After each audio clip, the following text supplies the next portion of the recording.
Alléluia. Alléluia. Amen. C'est bon? C'est bon, pasteur? Ok.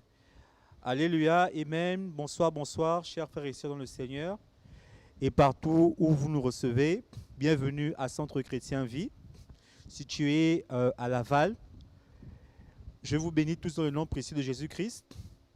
Bienvenue à nouveau pour cette nouvelle étude biblique que nous allons partager ensemble, par la grâce de Dieu. J'ai la foi de croire que les 2 semaines passées, nous avons parlé du sujet sur Jésus-Christ comme étant le Sauveur. Et aussi, nous avons aussi été édifiés sur Jésus-Christ comme Seigneur. En réalité, Jésus-Christ comme Sauveur, c'est un thème en fait qui nous aide à faire une esquisse de ce qu'on appelle le salut. On n'est pas rentré en profondeur dans le salut, mais en réalité, c'était un petit rappel de ce que c'est le salut parce que, comme je vous l'avais dit tantôt, le Seigneur m'avait mis à cœur ce message pour rappeler aux chrétiens le but ultime du salut, mais aussi rappeler les enjeux du salut tels que le fait d'accepter Christ aussi et de suivre Christ comme étant notre Seigneur. Parce que comme nous l'avons dit la semaine passée, oui, il est vrai, nous avons été sauvés, mais il y a 2 parties du contrat. Le premier contrat, c'est d'être sauvé, recevoir Christ comme Seigneur et Sauveur personnel dans sa vie. Et la deuxième chose, c'est de marcher selon les Écritures, marcher selon ce qu'on appelle les évangiles. Et c'est lorsque nous remplissons ces 2 contrats que maintenant nous pouvons rentrer dans la promesse ultime de la vie éternelle et de la vie. Et pendant que je réécoutais ce message, je me suis rendu compte qu'il y avait quand même des concepts que j'ai survolés, mais que je trouve qui sont importants, surtout pour avoir de bonnes fondations, de bonnes bases. Nous devons essayer de ramener ces concepts à nu pour que les hommes puissent comprendre, les frères et les sœurs puissent comprendre. Parce que souvent, vous aurez l'impression que oui, je suis chrétien, mais le païen qui est à côté de moi réussit aussi bien sa vie sans Jésus. Oui, je suis chrétien, mais les autres aussi, ont aussi du succès, pourtant ils ne prient pas. Il faut comprendre en fait les enjeux. Le problème, ce n'est pas de vivre la vie de façon matérielle.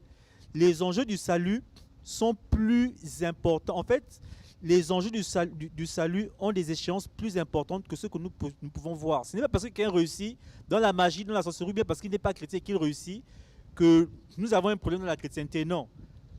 Voici pourquoi c'était important pour nous d'abord de rappeler ces choses. Et aujourd'hui, par la grâce de Dieu, nous allons entamer un nouveau thème qui sera, si je me rappelle bien, qui sera la mort spirituelle. Ce sera écrit en titre. La mort spirituelle, conséquences et manifestations. Non, la mort spirituelle, l'origine de la mort spirituelle, désolé. L'origine de la mort spirituelle, conséquences et manifestations. Alléluia. J'ai la foi de croire que ce thème va encore nous aider à rentrer encore plus en profondeur, à comprendre, bien sûr, les enjeux de la chrétienté, afin que tu puisses t'appliquer davantage avec Christ. Amen. Donc, nous allons commencer. Pour ce thème, j'ai quelques... Je ne sais pas comment dire ça en français. On dit sous-thème. J'ai des sous-thèmes parce que je comprends que lorsque l'on parle de la mort spirituelle, les gens peuvent... c'est difficile, ce sont des concepts difficiles à comprendre, ou bien à appréhender, ou bien à intégrer, ou bien juste à assimiler.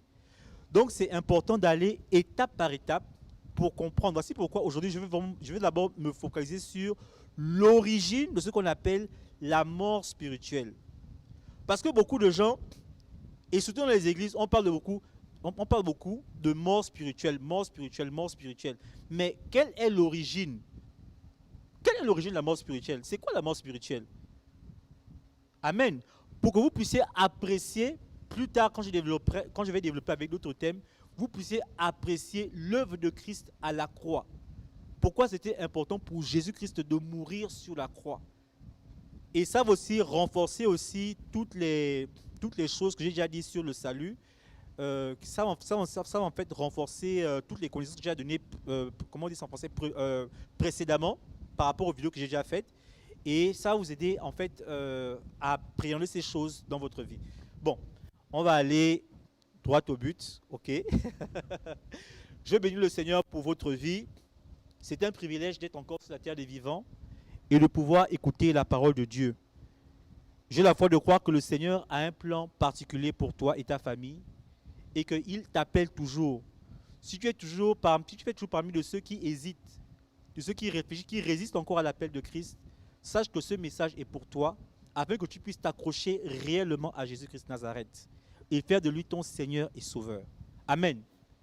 Pour commencer ce thème, nous allons parler d'une première chose très importante. Nous allons aller étape par étape. Et j'aime bien cet exercice. J'aime bien faire l'addition de petites choses pour comprendre quelque chose de plus compliqué. Amen. Rappelez-vous, quand nous étions plus jeunes, on nous apprenait 1 plus 1 dans les classes antérieures, en maternelle, en CP. Et c'est avec en fait cette knowledge de 1 plus 1 qu'après, quand nous allions au collège, on était capable de faire X plus X. À l'université, pour ceux qui ont fait beaucoup de mathématiques, moi par exemple, sans pour autant me vanter, j'ai un minor en mathématiques, j'ai beaucoup fait les maths, parce que c'était une passion. C'est après maintenant, en fait, au fur et à mesure que nous progressons, nous apprenons des choses plus compliquées, mais en réalité, tout repose sur les bases. Et c'est très important en tant que chrétien d'avoir ces bases-là pour apprécier la vie en Christ. Le premier sous-thème que nous allons élucider ensemble, c'est ce qu'on appelle la tripartition de l'homme. Je répète, la tripartition de l'homme. Pour ce premier sous-thème, la petite histoire derrière ça, c'est que quand je vivais du côté des États-Unis, en Philadelphie, j'ai commencé à suivre des enseignements en vis-à-vis avec mon pasteur, qui m'a vraiment donné le goût et l'amour de l'évangile. Et je me rappelle, on a écrit un livre. Bon, je vais dire qu'il a écrit un livre, mais c'est moi qui, en fait, pendant qu'il parlait de ces choses, la tripartition de l'homme par exemple, moi j'écrivais, et au fur et à mesure de cette évolution-là, ces choses sont devenues des livres en fait. Et je sais qu'en parlant de la tripartition de l'homme, c'est un thème qu'on avait fait, je crois, en près de 3 mois, en fait. C'est quelque chose, on est parti vraiment en profondeur sur le corps, l'âme, l'esprit et tout ce qui va avec. Et je comprends que ce sont des choses très difficiles à comprendre. Moi, ça m'a pris près de 2 ans pour comprendre ces choses en réalité. Ce n'est qu'en écrivant, et après, j'ai réédité le livre, je les ai édités et réédités, je les ai lus et relus. C'est vraiment à force de faire de la répétition par rapport à ces concepts-là que j'ai commencé à assimiler ces choses, à comprendre en fait les enjeux de ces choses, de ces concepts-là. Et c'est pour ça qu'aujourd'hui, par la grâce de Dieu, je suis capable de me tenir devant vous et de vous en parler. Maintenant, ce qu'on va faire, c'est qu'on ne va pas rentrer en profondeur. Je veux d'abord attirer votre attention sur un fait très important. Parce qu'à l'époque, quand je suis tombé sur ce thème, j'étais chrétien depuis longtemps, mais il y avait des choses, il y avait des notions en fait que je n'avais pas encore fait asseoir dans mon esprit. Et c'est ce que je vais essayer de faire avec vous. La tripartition de l'homme. Je vais lire un premier verset pour que vous puissiez comprendre. On va lire 1 Thessaloniciens 5 à partir du verset 23. Je répète, 1 Thessaloniciens 5 à partir du verset 23.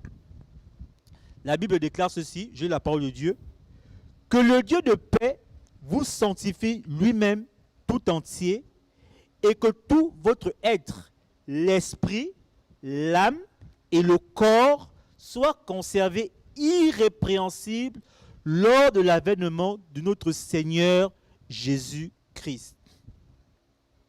Amen.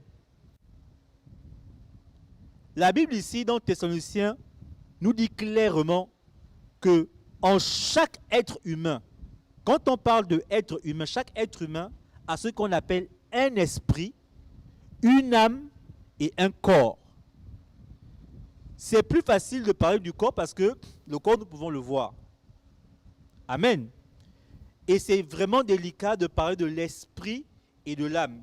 Et je sais que, on dit en anglais scholared, les théologiens, je crois que c'est ça en français, les théologiens en fait, font beaucoup de débats entre qu'est-ce qui est plus important entre l'esprit et l'âme. Ou bien souvent, certains disent que l'esprit et l'âme, c'est une même entité.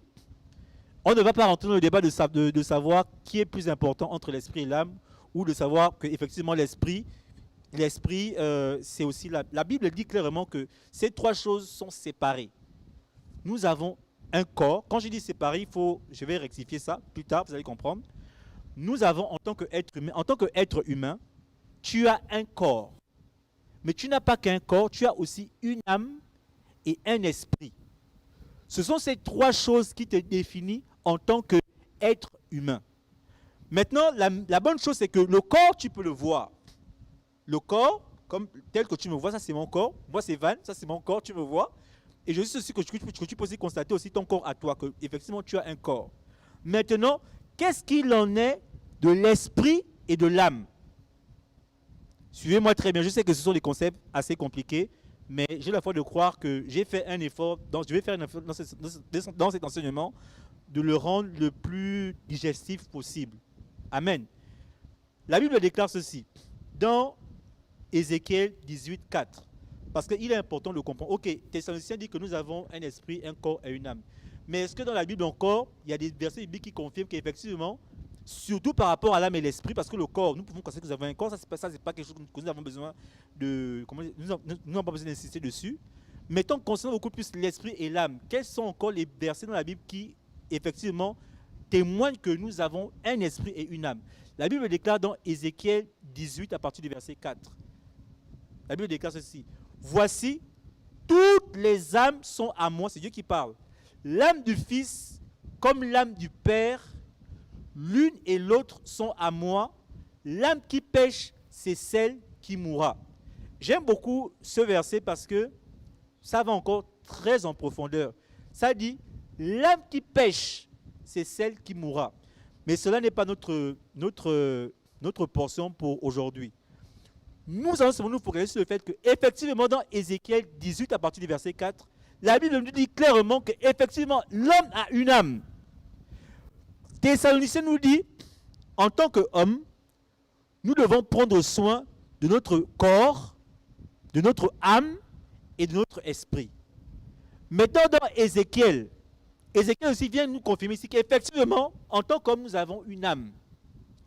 Et lorsque nous lisons dans Zacharie 12, à partir du verset 1, Zacharie 12, à partir du verset 1, la Bible déclare « Oracle, parole de l'Éternel sur Israël, ainsi parle l'Éternel qui a étendu les cieux et fondé la terre, et qui a formé l'esprit de l'homme au-dedans de lui. » Alléluia. Juste pour plus encore de références, par rapport à l'âme, vous pouvez aussi lire Matthieu 16 à partir du verset 26. Matthieu 16 à partir du verset 26. Et aussi par rapport à l'esprit, vous pourrez lire 1 Corinthiens 2, 11. 1 Corinthiens 2, 11 et Romains 6, 16. Donc, je répète et je reprends. Là, je reviens à Thessaloniciens. Nous parlons de la tripartition de l'homme. Et nous n'allons pas en profondeur dans ces choses. Mais je veux que nous puissions être conscients du fait qu'en tant qu'être humain, nous n'avons pas que le corps. Nous n'avons pas que le corps. Nous avons aussi une âme et un esprit. Et ce sont ces trois entités, c'est-à-dire l'âme, le corps et l'esprit, qui font de nous ce qu'on appelle des êtres humains. Un être humain est constitué de trois choses. Et ces trois choses doit être le constitutif de l'être humain pour qu'il soit appelé être humain. Je vais vous dire quelque chose. Il y a plusieurs formes d'esprit. Il y a plusieurs sortes d'esprit. Je ne vais pas compter le nombre d'esprits qu'il y a, mais je pense qu'à travers cet enseignement, vous pourrez les identifier. Je veux juste dire que l'homme est le seul esprit qui a un corps et une âme. Et il a aussi un esprit. L'homme est le seul esprit qui a un corps et une âme. Mais l'homme n'est pas le seul esprit créé. Alléluia. Suivez-moi très bien. Suivez-moi très bien. Donc, pour ce premier sous-thème, nous sommes d'accord, d'après les Écritures, pas d'après Van, mais d'après les Écritures, qu'un homme est constitué d'un corps, d'une âme et d'un esprit. Et aujourd'hui, ce n'est pas pour rentrer en profondeur dans ces choses, mais c'est pour que vous puissiez être conscient que nous avons ces trois choses en réalité. Voici pourquoi c'est triste pour les chrétiens, mais aussi comme les païens, de ne se focaliser sur l'entretien du corps. En fait, tu n'embellis que le corps, tu ne te soucies que du corps. Et se soucier du corps, c'est seulement satisfaire les désirs de la chair. Or, tu n'es pas constitué que du corps seulement. Tu as aussi un esprit et tu as aussi une âme. Et ce sont ces enjeux-là, en fait, qui prennent forme lorsque tu acceptes Christ. Ces enjeux, ces autres entités prennent maintenant de l'importance. Et il est important pour toi, en tant que chrétien, de ne pas seulement entretenir ton corps, mais aussi ton âme et ton esprit. C'est très important. Alléluia. Voici pourquoi, quand par la grâce de Dieu, nous aurons la chance d'entrer en profondeur sur ces choses, ce sera facile pour vous de digérer des choses comme ce qu'on appelle la régénération. C'est ça qu'on dit en français, régénération. La régénération. On parle de ça dans la Bible. Quand on parle de régénération, de quoi on fait allusion en fait? D'après vous, à quel niveau la régénération, par exemple, se passe dans la vie de l'homme? Et pourquoi on en parle? Comment ça nous affecte en fait? Et comment vivre la régénération? Mais si tu ne comprends pas que tu as un corps, tu as un âme et un esprit, tu ne pourras jamais comprendre à quel niveau la régénération se produit en fait. Est-ce que vous comprenez un peu? Voici pourquoi c'est très important. Je vous dis que ce concept-là, on l'a fait près de 3 mois. Et j'ai passé 2 ans à apprendre ces choses. Pour vous dire que ce n'est pas quelque chose qu'il faut prendre à la légère. Ce sont des concepts qu'en tant que chrétien, tu dois comprendre et assimiler. Amen. Et cela dépend de ton succès, le succès de ta vie chrétienne. C'est très important. Écoutez, nous sommes en train de faire une démonstration. Je vous le signale. Nous sommes maintenant partis dans le deuxième sous-thème qui est Dieu est aussi un esprit et il est le créateur de tous les esprits. Je répète, Dieu est aussi un esprit et il est aussi le créateur de tous les esprits. Vous rappelez, tantôt je vous ai dit que l'homme est un esprit, mais ce n'est pas le seul esprit. Il y a plusieurs esprits. Mais l'homme, la race humaine, nous sommes est-ce que je peux dire comme ça? Un genre d'esprit, une race d'esprit, voilà. Une race d'esprit. Maintenant, Dieu lui-même, il est aussi un esprit. Et Dieu, c'est le créateur de tous les esprits. Alléluia. Écoutez, on va lire la parole de Dieu parce que c'est plus facile quand c'est la Bible qui parle. Parce que quand je parle, on peut dire que, mais toi là, tu dis des choses, est-ce que la Bible dit cela? Ok, on va lire. La Bible déclare, Jean 4 à partir du verset 24, la Bible déclare ceci. Dieu est esprit et il faut que ceux qui l'adorent en esprit et en vérité. Là, c'est la Bible qui parle, là, c'est pas moi qui dis. Dans Jean 4 à partir du verset 24. Maintenant, dans Hébreux 12 à partir du verset 9, la Bible déclare, écoutez bien. D'ailleurs, je répète, Hébreux 12 à partir du verset 9. D'ailleurs, puisque nos pères selon la chair nous ont châtiés et que nous les avons respectés, ne devons-nous pas à bien plus forte raison nous soumettre au Père des esprits pour avoir la vie? J'aime bien ce que Hébreu est en train de dire. La Bible, Hébreu est en train de mettre en évidence que Dieu, effectivement, non seulement il y a un esprit, mais c'est lui le Père des esprits. Ça veut dire que c'est le créateur de tous les esprits. Et que pour avoir la vie, il faut se soumettre à lui. Là encore, il y a beaucoup de choses que nous pouvons dire. Mais l'objectif de ce sous-thème, c'est aussi de vous dire que l'homme étant un esprit, l'homme ayant un esprit, parce que l'homme a une âme et un corps, Dieu aussi a un esprit. Et c'est Dieu le Père des esprits. Mon ancien pasteur aimait souvent dire Dieu c'est le créateur incréé. Parce que Dieu c'est le créateur de toutes choses. Dieu est le créateur de toutes choses. C'est Dieu qui a l'origine, qui est le fondateur, qui est l'auteur, qui est everything you can think of. Tout ce que tu peux penser. C'est Dieu qui est l'auteur. Et Dieu est le Père de tous les esprits. Ça veut dire, par ricochet, qu'il est aussi le Père de l'esprit. C'est lui le créateur de l'esprit de l'homme. C'est ça que ça veut aussi dire. Mais l'homme n'a pas juste qu'un esprit. il a aussi une âme et il a aussi un corps. Le problème, c'est que nous, les hommes, on se focalise beaucoup sur la vie du corps, satisfaire le désir de la chair. Et c'est triste. Parce que lorsque nous vivons, on nous focalisons seulement sur la vie du corps, réussir, vivre, je ne sais pas, dans la débauche, toujours rechercher les plaisirs du corps. C'est dommage. Parce qu'en réalité, l'être humain, en tant qu'être entier, n'a pas juste les enjeux de la vie du corps, mais il a aussi les enjeux de la vie de l'âme, il a aussi les enjeux de la vie de l'esprit. Alléluia. Et la Bible déclare ceci, que Dieu est le Père des esprits, et lui-même, il est esprit. Je suis en train de faire une démonstration. Suivez-moi très bien. Maintenant, la Bible déclare dans Genèse 2 à partir du verset 7. Écoutez bien. Genèse 2 à partir du verset 7.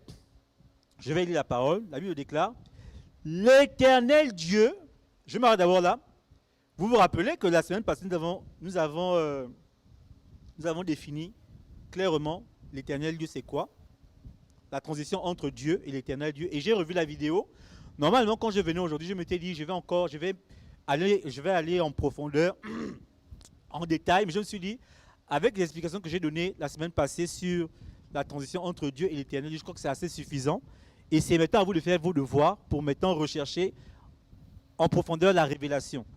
Je reviens sur Genèse 2 à partir du verset 7. La Bible déclare, l'Éternel Dieu forma l'homme de la poussière de la terre, il souffla dans ses narines un souffle de vie, et l'homme devint un être vivant. Amen. La Bible dit que l'Éternel Dieu, il a formé l'homme de la poussière de la terre, et il a soufflé dans ses narines un souffle de vie, et c'est à ce moment précis que l'homme devint un être vivant. À travers ce verset, voici pourquoi les théologiens, et je fais partie de ceux qui pensent de cette façon aussi, les théologiens disent qu'en réalité, ce qu'on appelle l'esprit, c'est l'émanation du souffle de Dieu. L'esprit de l'homme, c'est l'émanation du souffle de Dieu. Et je me range beaucoup sur cette façon de penser, parce que la Bible aussi est claire.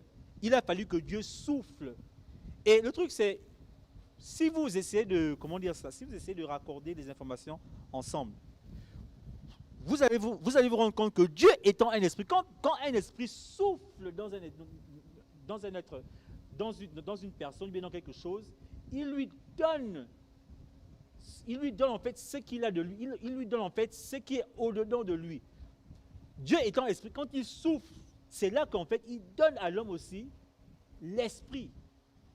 L'origine de l'esprit, voici pourquoi je suis vraiment d'accord avec ça, que l'esprit de l'homme étant constitué d'un corps, d'une âme et d'un esprit, mais concernant l'esprit de l'homme est l'émanation du souffle de Dieu, selon ce que dit la Bible.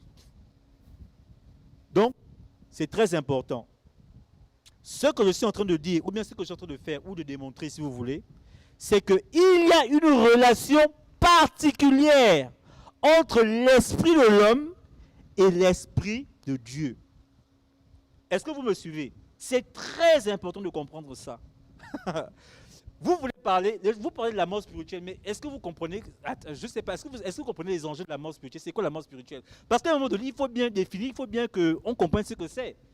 On en parle, mais qu'est-ce que c'est en réalité? Est-ce que quelqu'un peut expliquer c'est quoi la mort spirituelle? Nous sommes en train de faire la démonstration de l'origine de la mort spirituelle. Amen.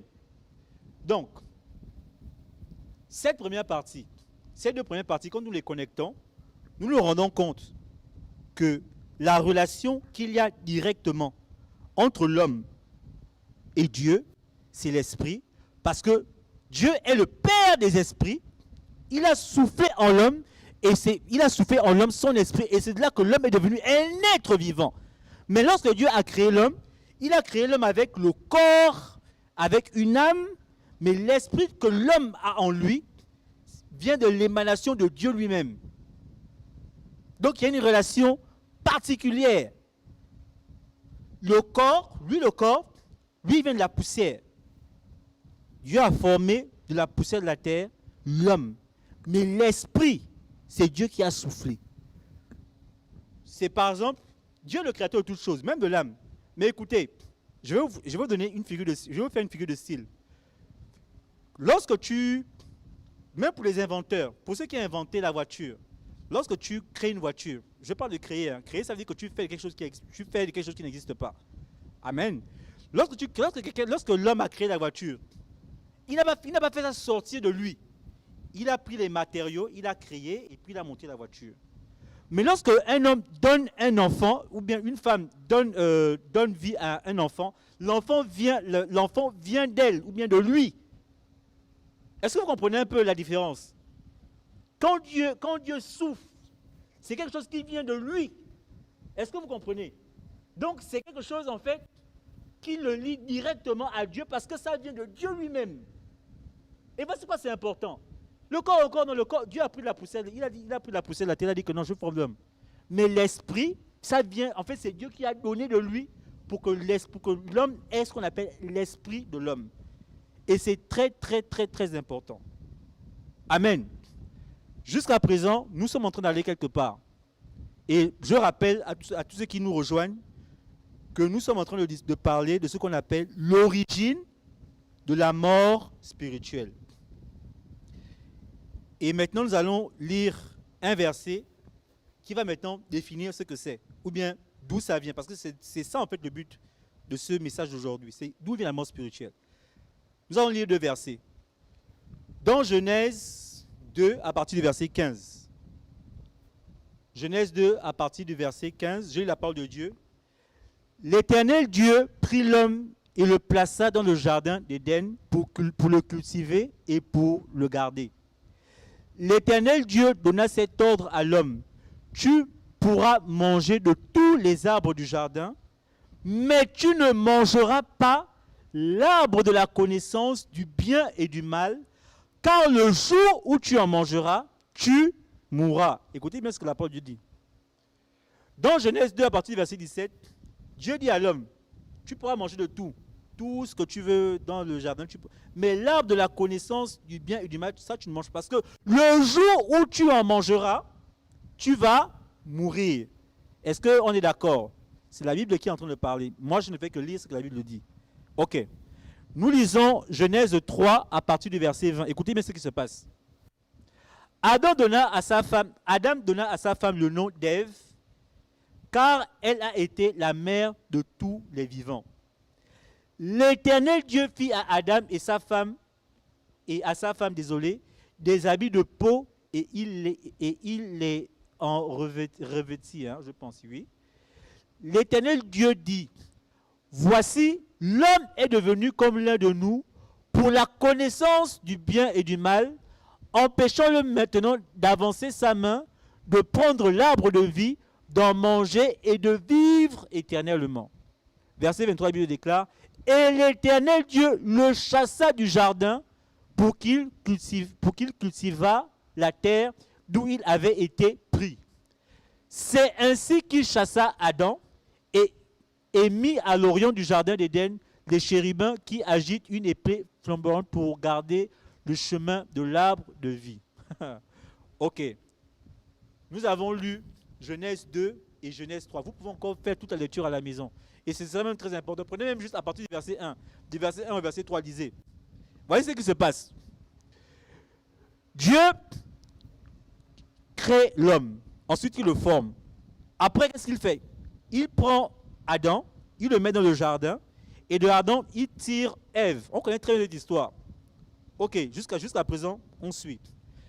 Ensuite, il donne une instruction à Adam. Il dit, tu pourras manger de tous les fruits. Tu pourras jouir de tous les fruits dans le jardin, mais il y a un seul fruit que tu ne dois pas toucher, c'est celui de la connaissance du bien et du mal.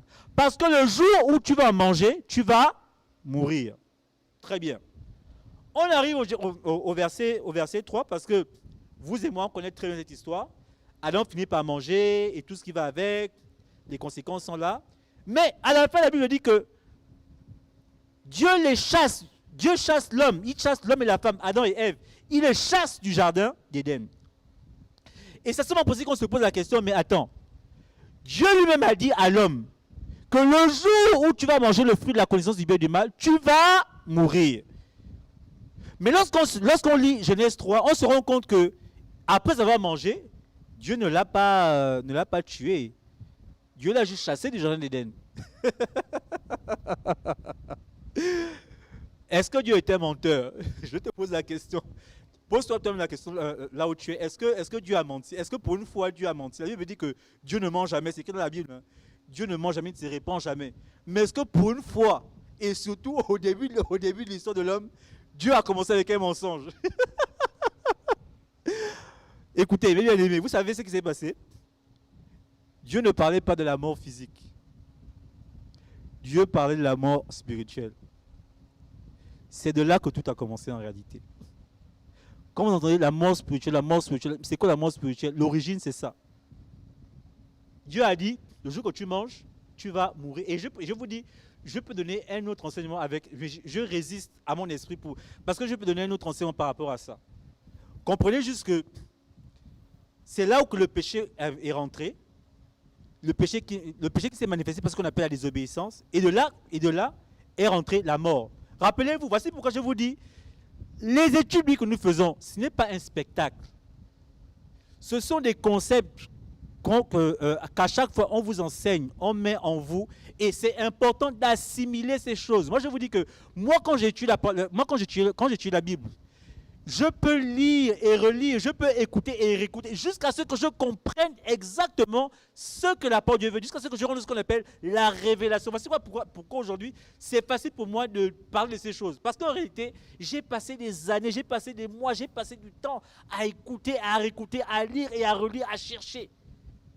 Et c'est là que tu t'imprègnes, tu assimiles la chose et c'est assis dans ton esprit. La mort spirituelle, le péché, la désobéissance, qui s'est manifesté parce qu'on appelle la désobéissance, et la désobéissance qui a mené à ce qu'on appelle la mort spirituelle. Voici l'origine. Maintenant, une chose importante, parce que ce message, il est très important que je parle de la conséquence, mais aussi des manifestations. Parce que je comprends que vous savez, même Jésus-Christ pouvait dire ceci lorsqu'il parlait du sein d'Abraham, et je me rappelle une fois j'ai fait un enseignement sur ce qu'on appelle le sein d'Abraham. Jésus a dit ceci, que seul celui qui revient du ciel peut parler des choses du ciel. Et c'est vrai, parce que vous et moi, on n'a jamais été au ciel. Hein. Vous et moi, on se contente sur la vie et les bagarres de la vie ici-bas. Les choses du ciel, là, on ne comprend pas, c'est difficile. Mais Jésus-Christ a dit que seul celui qui vient du ciel peut parler de ces choses. Et voici pourquoi vous allez voir que dans la Bible, personne ne connaissait l'existence de ce qu'on appelle le sein d'Abraham, seul Jésus. Parce que Jésus venait du ciel. Écoutez, la mort spirituelle, la première chose que vous devez comprendre, et ne soyez pas blasés, je crois qu'en français on dit blasé, ne soyez pas blasés lorsqu'on parle de la mort spirituelle. La mort spirituelle n'est rien d'autre que la séparation d'avec Dieu. La séparation d'avec Dieu. Et si vous lisez Genèse, comme on l'a lu, ça s'est manifesté physiquement par le fait que Dieu a chassé Adam et Ève de son environnement. Ça, c'est de façon physique. Mais ça a plus d'impact que ça. Parce qu'en réalité, à ce moment précis, l'homme a perdu ce qu'on appelle la connexion qu'il avait avec Dieu et ce qu'on appelle la séparation. Donc, s'il y a une définition vraiment simple et facile que tu peux prendre aujourd'hui, c'est que tu dois comprendre que la mort spirituelle, c'est ce qu'on appelle la séparation d'avec Dieu. Amen. Et ça veut aussi dire que, bien que tu vives physiquement, parce que c'est ce qui s'est passé avec Adam et Ève, physiquement, ils étaient toujours vivants. Ils marchaient, ils sont sortis du jardin, ils ont péché, bon, ils sortent, ils n'ont pas de problème. Mais la connexion avec Dieu, on dit en anglais disconnect, ça a été coupé, ça a été rompu. Tout de suite, ils n'ont pas raison, mais ça a été rompu. Et c'est vraiment plus tard, au début maintenant de ce qu'on appelle le Nouveau Testament, avec la venue de Christ, que cette chose-là a été à nouveau reconnectée. Mais ce n'est pas ça le sujet de ce soir. Bref, donc la mort spirituelle, c'est la séparation d'avec Dieu. Ça veut aussi dire que bien que tu peux vivre, bien que physiquement tu peux être en vie, tu peux jouir de la vie, tu sors, tu fais tes choses, tu te balades, tu étudies, tu voyages, mais tu es mort. Devant Dieu, tu es mort. Et pour comprendre ça facilement, quand on dit que tu es mort devant Dieu, c'est que Dieu ne te connaît pas. Dieu ne te connaît pas. Et c'est très dangereux de vivre comme ça. Ça veut dire que tu es en proie aux sorciers, tu es en proie aux choses de ce monde. Parce que Dieu ne te connaît pas. Je vais vous dire quelque chose. Regardez un peu ce qui se passe en Ukraine. Nous vivons notre vie ici au Canada, on travaille, on a les problèmes du quotidien, mais il y a des enfants, des innocents qui meurent tous les jours en Ukraine à cause de la guerre qui se passe là-bas. Vous pensez que Dieu est où? Dieu est là, Dieu voit. Ça lui fait mal, mais malheureusement, pour ces innocents qui partent de façon prématurée, Dieu ne les connaît pas. C'est difficile de le dire comme ça, mais c'est la vérité. C'est pour te dire l'état dans lequel tu te mets, la position dans laquelle tu te mets quand Dieu ne te connaît pas, c'est très dangereux. La mort spirituelle. Bien que vivant, bien que vacant à tes occupations, bien que appréciant la vie, Dieu ne te connaît pas. Amen. Maintenant, c'est quoi les manifestations? J'ai pris quelques notes, on va bientôt finir. La première chose, la première manifestation, c'est les choses de Dieu ne t'intéressent pas. C'est-à-dire la vie de prière, la méditation de la parole de Dieu, tout ce qui est attrait à Dieu t'ennuie. Ils sont lourds en toi. Tu ne trouves pas d'intérêt à venir à l'église. Enfin, vraiment, quand tu vas à l'église, c'est pour faire plaisir au pasteur, parce qu'il faut que pasteur Hubert te voie. Il faut que, voilà, c'est une fiche de présence. Comment on dit chez les Américains, you clock in, you clock out. Il faut que, voilà. Mais ça ne t'intéresse pas. La preuve en est que quand tu te retrouves seul avec toi-même, tu ne pries pas. Toi, ta seule distraction, c'est les films, les séries. Tu passes tout ton temps, toute ta vie, en fait, ton énergie, c'est vraiment les choses du monde. Dès qu'on parle de Dieu, c'est vraiment une case que tu dois cocher, mais tu n'es pas là, en fait, ça ne t'intéresse pas. Donc, en fait, il y a ce qu'on appelle une absence, il y a même ce qu'on appelle une absence de communion avec Dieu. Tu n'as aucune communion avec lui. Comment on dit ça en français? Pour ne pas être méchant, parce que je n'ai pas envie de dire ça en français, sinon c'est un peu méchant. En fait, tu t'en fiches. Ça ne te regarde pas, les choses de Dieu, tu t'en fiches. La preuve est que regarde un peu ta vie de prière. Combien de fois tu pries dans la semaine? Parce que je ne vais même pas parler dans la journée, mais combien de fois tu pries dans la semaine? Combien de fois tu consacres à parler avec Dieu? Parce que la prière, c'est la communication, c'est communiquer avec Dieu. Combien de fois tu communiques avec Dieu? Combien de fois tu dis, papa, je t'aime, papa, merci, papa. Quand tu pries, c'est pour demander à Dieu. Tu n'as aucune communion avec lui. Pour nous qui avons la chance d'être des pères de famille, on réalise ce que c'est. Quand un enfant ne vient que vers toi pour te demander. Et c'est comme ça que beaucoup d'entre nous sommes. Quand tu vas devant Dieu, c'est parce que tu as des problèmes. Amen. Aucune communion avec Christ. La deuxième forme de manifestation, c'est tu ne vis que pour le matériel et les ambitions de ce monde. Toi, ton objectif, c'est de gagner la vie, c'est de gagner l'argent, c'est de coucher, excusez-moi, de coucher avec le maximum de femmes possible. Satisfaire ta chair le maximum possible. Tout ce qui est attrait à la vie, c'est juste ça où est ton énergie. Je suis en train de parler des manifestations de la mort spirituelle. Voici comment ça se manifeste.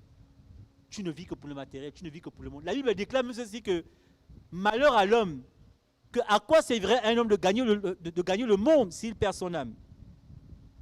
À quoi ça te servira de tout gagner, de faire justement d'assouvir tous tes besoins, tous tes désirs, tous tes plaisirs, si c'est à la fin c'est pour perdre ton âme et aller en enfer? Mon bien-aimé. La troisième chose, la vie dans le péché est ton quotidien et tu le fais sans remords.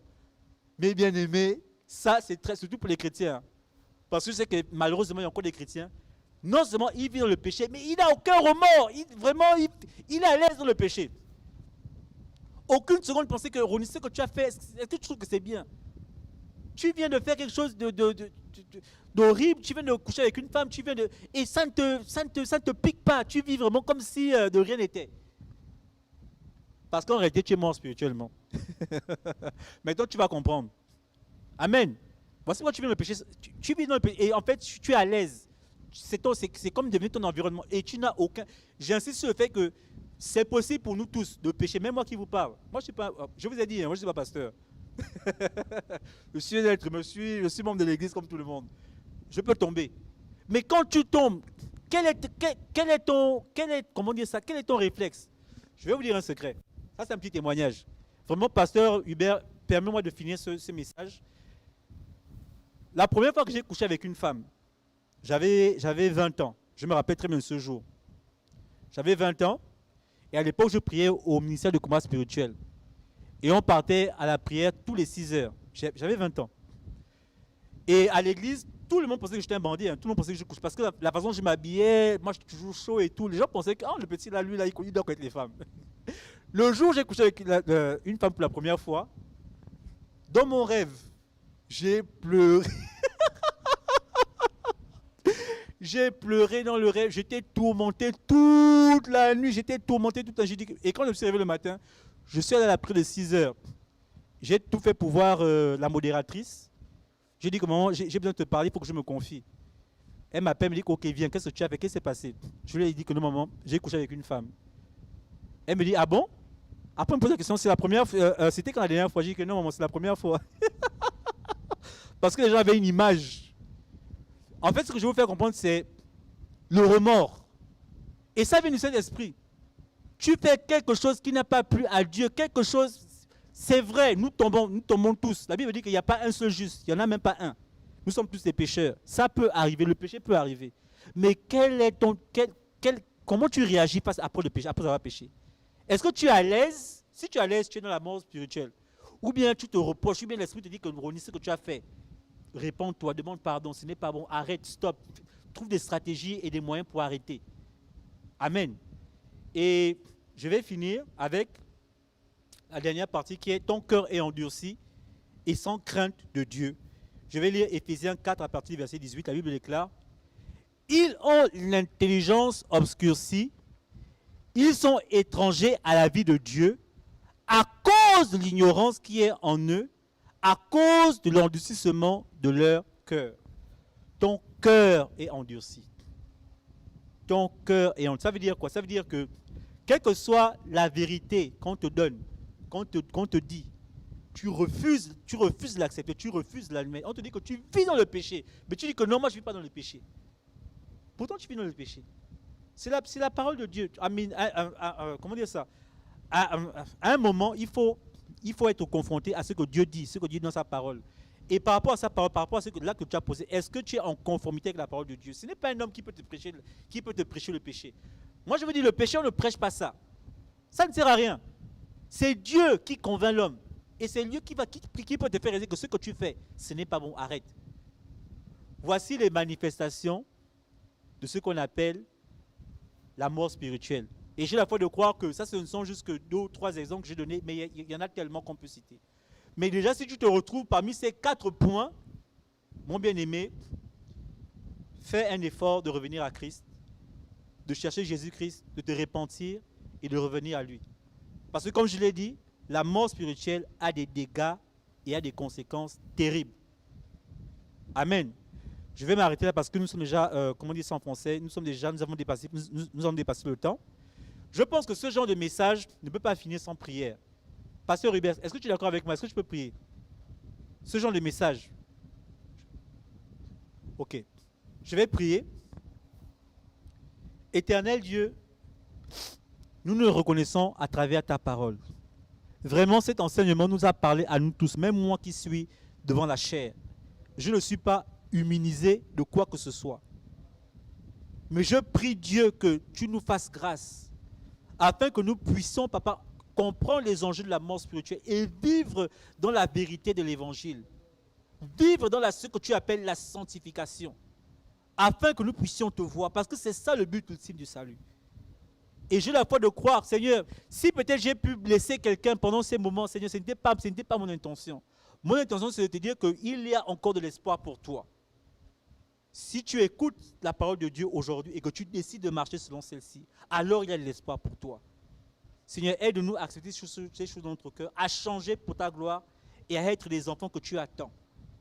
C'est au nom puissant de Jésus-Christ que j'ai prié. Je te remercie pour ces moments. Je te remercie pour cette église, pour cette plateforme, pour tout ce que tu as déversé, pour tout ce que tu as dit. Merci encore, Éternel. Et que mercredi prochain, tu puisses encore donner d'autres nouveaux enseignements qui vont nous aider, qui vont nous outiller afin de réussir la vie chrétienne. C'est au nom de Jésus-Christ que j'ai prié et que je dis Amen. Amen. Merci.